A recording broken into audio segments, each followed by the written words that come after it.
चलो नीचे। तो देखिए वो भी ट्विनिंग करे हुए हैं सेम। नहीं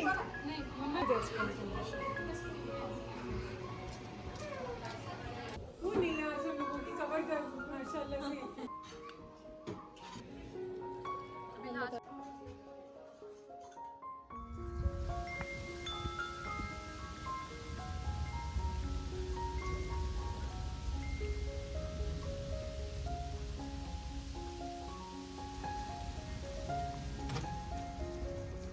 बिस्मिल्लाहिर्रहमानिर्रहीम, अस्सलाम वालेकुम। क्या हाल है? उम्मीद है कि सब खैरियत से होंगे, खुशबाश होंगे। और देख लीजिए जी, मौसम जैसा भी हो, आपने पढ़ने जाना है, आपने जॉब करने जाना है, आपने जाना ही है। यहाँ पे इस तरह की किसी किस्म की छुट्टी नहीं मिलती। तो जी मौसम का थोड़ा हाल अहवाल चेक किया और उसके बाद में आ गई अपनी सहरी के लिए। और सहरी में हमने बनाया है अंडा, चाय, शामी कबाब और पराठा और पोरेज। यानी कि जैसे स्कूल का यूनिफॉर्म होता है ना, बस मेरे घर की सहरी का भी यही हाल है। डेली बेसिस पे सेम चीज़ बनती है, बस खाने वाले लोग जो हैं वो मुख्तलिफ़ चीज़ें इसमें से चूज़ करते हैं और खा लेते हैं। तो यकीन करें, जब से रमज़ान शुरू हुआ है हमने शायद एक दिन भी खाना नहीं खाया और एक दिन भी हमें कोई सालन नहीं गर्म करना पड़ा। बस इसी से काम चल जाता है।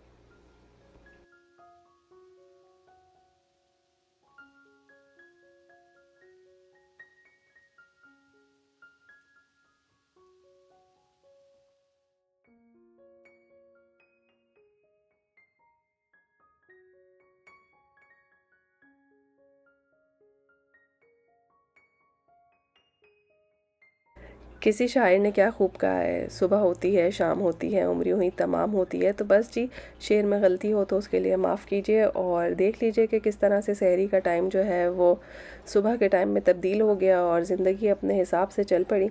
आज का दिन बड़ा मज़ेदार दिन है। जो लोग पाकिस्तान में रहते हैं, स्पेशली इस्लामाबाद और पिंडी वाले लोग, वो तो राहत बेकरी के नाम से बहुत अच्छे तरीके से वाकिफ़ होंगे। तो यहाँ पे कनाडा में मिसिसागा में जो है वो राहत बेकरी खुली है। और राहत बेकरी जो है ना, वो बड़ी मशहूर है अपने बादामों वाले केक के लिए। तो जब से ये बेकरी के खुलने का मुझे पता चला था, तब से मेरी नीयत जो है ना वो उस केक पे लगी हुई थी। तो हमने सोचा कि आज जो है इस केक को पकड़ ही लिया जाए। वैसे देखने में तो लग रहा है कि बहुत खाली खाली से रैक्स हैं, लेकिन यकीन माने कि इनके पास माशाल्लाह बहुत वैरायटी थी और रमज़ान से रिलेटेड भी बहुत सारे आइटम थे। लेकिन मेरे घर में तो आपको आइडिया हो ही गया होगा कि ना लोग बहुत ज़्यादा सहरी में खाने के शौकीन हैं और ना ही इफ्तारी में। तो मैंने इफ्तारी से रिलेटेड तो कोई भी चीज़ नहीं उठाई, बस ये कि बादाम वाला केक लिया, आलमंड केक। और यहाँ से वापसी पे जो है वो रास्ते में आता है हलाल गाइस, वहाँ से हमने अपनी इफ्तारी पकड़ी और घर आ गए। तो बस जी, आज के दिन जो है मेरी तो इफ्तारी बनाने से छुट्टी है। और ये बड़ी खुशी की बात होती है जिस दिन आपकी इफ्तारी बनाने से छुट्टी हो, क्योंकि इफ्तारी बनाना बड़ी बात नहीं होती। बात यह है कि जब इफ्तारी बच जाती है तो उसको कहाँ ठिकाने लगाया जाए, ये मेरे लिए बहुत बड़ा मसला है। तो जी, पाकिस्तान की झलक और पाकिस्तान की रौनकें याद आ गई राहत बेकरी जाकर। अच्छा जी, ये मैंने ख़रीदा है फ्लफ़र या फिर एक वायर रैक जिसको आप कहते हैं। इसको आप चूल्हे पे रखें तो इस पे रोटी को भी फुलाने का काम किया जा सकता है, क्योंकि हमारे पास इलेक्ट्रिक चूल्हा है। और आपने देखा होगा कि मैं बिरयानी अक्सर दम पे रखती हूँ स्टैंड के ऊपर, तो वो स्टैंड काफ़ी फौत होने के करीब था। तो मैंने सोचा कि उस बेचारे को भी रिप्लेस किया जाए। और उसके अलावा मैं लेकर आई हूँ एक कास्ट आयरन की कढ़ाई। इसका साइज़ छोटा है, अच्छी खासी हैवी है।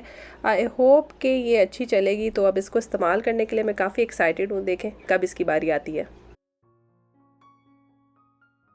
और जी बस ये है हमारी अफ्तारी। और आप लोगों ने बहुत अच्छे अच्छे प्यारे प्यारे मैसेज किए हैं, बहुत शुक्रिया। बहुत गौर से आप व्लॉग देखते हैं और उसमें बहुत सारी बातों को पिक करते हैं और मुझे बताते हैं कि क्या अच्छा लगा। तो जज़ाकल्लाह खैर, आपके मैसेज पढ़ के बड़ा मज़ा आता है और बड़ी खुशी होती है। ऐसा लगता है कि जो मेहनत की है वो वसूल हो गई है। तो बस जी, हम हलाल गाइस खा के फ़ारिग हुए और आप यकीन कीजिए कि वो हलाल गाइस भी इतना सारा बच गया। और बस मैं तो एक्साइटेड थी, बल्कि सुपर एक्साइटेड थी अपने केक को लेके, क्योंकि मेरा बहुत दिल चाह रहा था। इफ्तार से भी ज़्यादा मेरा दिल चाह रहा था कि मुझे केक खाने के लिए मिल जाए। और अल्हम्दुलिल्लाह केक बहुत ज़बरदस्त था, बहुत मज़ेदार था। हालांकि ये सब चीज़ें वो यहीं पे बनाते हैं, लेकिन इसको खा के फिर भी ऐसा लगा कि जैसे कोई पाकिस्तान से आई हुई चीज़ खाई है।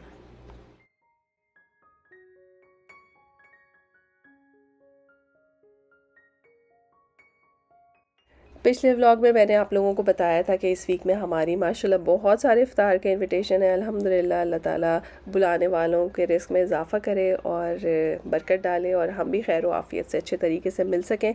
तो जी हमारी बड़ी अच्छी दोस्त हैं और बच्चे बड़े एक्साइटेड होते हैं उनके पास जाने के लिए। तो हम वहाँ पर पहुँच गए और हम थोड़ा सा इफ्तार के टाइम से पहले ही पहुँच गए, यानी कि अभी देखिए 7:26 या 28 हो रहे हैं और जो है इफ़्तार का जो है टाइम वो 7:48 था शायद। तो अभी काफ़ी टाइम था। तो मैं देख रही थी कि माशाल्लाह इस दावत से आपको बहुत सारे आइडियाज़ मिलेंगे कि यानी अभी इफ़्तार होने में पूरे 20 मिनट्स हैं और इन्होंने इफ़्तार खोलते ही जो है वो डिनर सर्व किया था। तो आप देख लीजिए कि 20 मिनट्स बिफ़ोर माशाल्लाह कितनी ऑर्गेनाइज्ड है, हर चीज़ तैयार है। इवन चाय भी बन रही थी जिसको इन्होंने बना के फ़्लास्क में डाल दिया था। नान इन्होंने गरम किए और देख ही लिया कि कैसे गरम किए और उसको फटाफट जो है वो गरम गरम नान है, आप धुआं देख सकते होंगे। मैं तो सोच रही थी हाथ क्यों नहीं जल रहा इनका। तो उन्होंने वो भी पैक करके रख दिए। तो रोज़ेदारों के लिए जो है ना वो गर्मा गर्म खाना सर्व करने का पूरा इंतज़ाम था। और माशाल्लाह ये पूरा जो बड़ा सा ग्लास जार है ये आब ज़मज़म से भरा हुआ था, जो कि उन्होंने हमें साथ में भी दिया पीने के लिए। तो होते हैं भला ऐसे दोस्त, अल्लाह मियाँ इनको सलामत रखे, खुश रखे। और बस मैं तो जो साथ साथ बस बातें ही बना रही थी, कोई काम तो इन्होंने मुझसे करवाया नहीं। मैंने कहा अगर लास्ट मोमेंट पे कोई काम मैं कर सकती हूँ तो मुझे बताएं। लेकिन माशाल्लाह आप देख ही सकते हैं कि दावत अरेंज करना बहुत सारे लोगों की इतनी मुश्किल नहीं होती अगर आप पहले से प्लान करें। तो देखें इन्होंने प्लान किया, इन्होंने पूरे तरीके से जो है वो सारी क्रॉकरी और सारी टेबल जो है वो सेट करके रखी हुई है। खाना पूरा तैयार है और इफ़्तार से जो है वो 15 से 20 मिनट पहले जो है वो तमाम खाना गर्म करना स्टार्ट कर दें, क्योंकि इफ़्तार होगा और उसके साथ ही नमाज़ पढ़ी जाएगी। तो आपके पास जो है वो 20 से 25 मिनट का मार्जिन होगा जिसमें आप खाना बिल्कुल गर्म करके सर्व कर सकते हैं। दूसरी बात यह है कि आप शरबत पानी पहले से ग्लासेस में डाल के रखें और खजूरें जो हैं वो बिल्कुल तैयार रखें ताकि जो रोज़ेदार हैं उनको किसी भी तरह का इंतज़ार ना करना पड़े। और ये देखें हमारी दोस्त जो हैं वो इनके लिए तोहफ़ा लेकर आई हैं। मेरी तो हर दोस्त बहुत क्रिएटिव है माशाल्लाह। आप देखें कितनी खूबसूरत पैकिंग के साथ लेकर आई हैं। तो जी यहाँ पर रोज़ा इफ्तार हो गया है।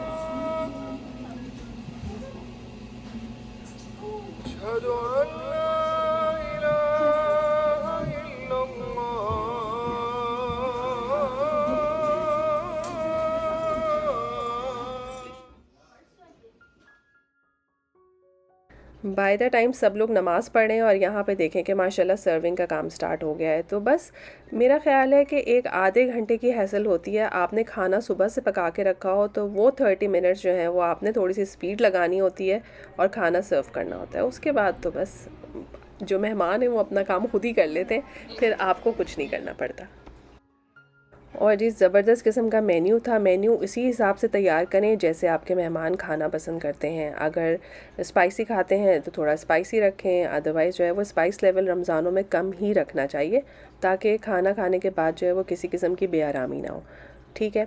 और हर चीज़ पहले से तैयार होनी चाहिए। आप देख सकते हैं कि धनिया और मिर्चें धो के पहले से रखी हुई थी। सर्विंग के टाइम पे जो है वो उन्हें ऊपर से बस आपने गार्निश ही किया है। और इसी तरह से बिरयानी जो है वो दम लगी हुई थी और आपने सिर्फ निकाल के जो है वो उसको सर्व करना है। तो बहुत आसान है दावत करना, लोगों को बुलाना और खिलाना, बशर्ते कि आपकी नीयत हो और थोड़ी सी हिम्मत करें। और जहाँ तक मेन्यू का और खिलाने का और खाने के आइटम्स का सवाल है तो यकीन करें सिर्फ अपनी हैसियत के हिसाब से काम करें। जो आप आसानी से कर सकते हैं आप वो करें। आपको मैंने पिछले व्लॉग में भी कहा था कि एक खजूर से किसी का रोज़ा खुलवा देंगे, एक घूंट पानी से भी किसी का रोज़ा खुलवा देंगे तो इंशाल्लाह ताला आपको उतना ही अजर मिलेगा जितना लोग बड़ी बड़ी दावतें करके पाते हैं। तो इस रमज़ान में जो है वो दिलों को कुशादा करें और अल्लाह ताला आप सबके दस्तरखान और रिज़्क़ को जो है वो कुशादा करे, उसमें बरकत डाले और हम सबको जो है वो एक दूसरे के साथ इत्तेफाक से, मोहब्बत से और आसानी के साथ और आफ़ियत के साथ रहना नसीब फरमाए। आमीन सुम्मा आमीन।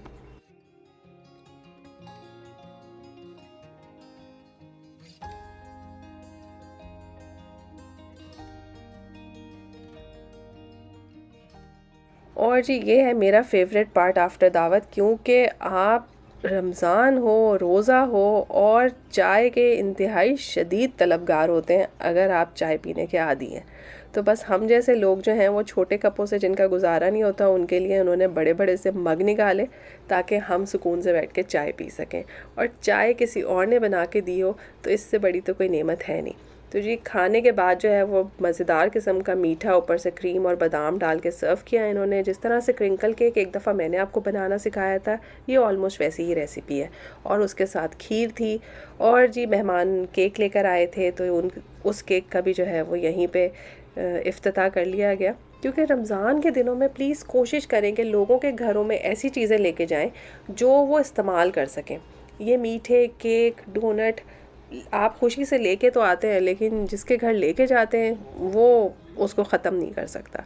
तो कोशिश किया करें कि तोहफ़ा इस तरह का सेलेक्ट करें जो थोड़ा लॉन्ग टर्म इस्तेमाल हो सके। तो बहरहाल हमने तो इस केक के साथ मुकम्मल तौर पे इंसाफ़ किया, और वैसे भी काफ़ी सारे अगर बच्चे हों ना तो केक वग़ैरह खाया जाता है। तो बस खा ही लिया बच्चों ने, क्योंकि उन्हें खाना खिलाना तो मुश्किल था। तो बस जी अल्हम्दुलिल्लाह बहुत अच्छी इफ्तारी की दावत हुई, खैर से हम लोग इससे फ़ारिग हुए और बस अब रवाना है अपने घर की तरफ। होपफुली आज का व्लॉग भी आपको पसंद आया होगा। चैनल को लाइक और सब्सक्राइब करना बिल्कुल ना भूलें। मैं हमेशा ये बात कहना भूल जाती हूँ। अच्छी बात है ना, अगर आप ये व्लॉग पसंद करते हैं तो ज़रूर सब्सक्राइब करें। फिर मिलेंगे एक नए मज़ेदार सी वीडियो में। लोगों को आसानियाँ दीजिए, अल्लाह ताला आपको बहुत आसानी देंगे। तमाम फ़राइज़ अंजाम दीजिए, तमाम नफली इबादतें करें, हर इबादत का ढेरों ढेर सवाब मिलेगा। अल्लाह हाफ़िज़।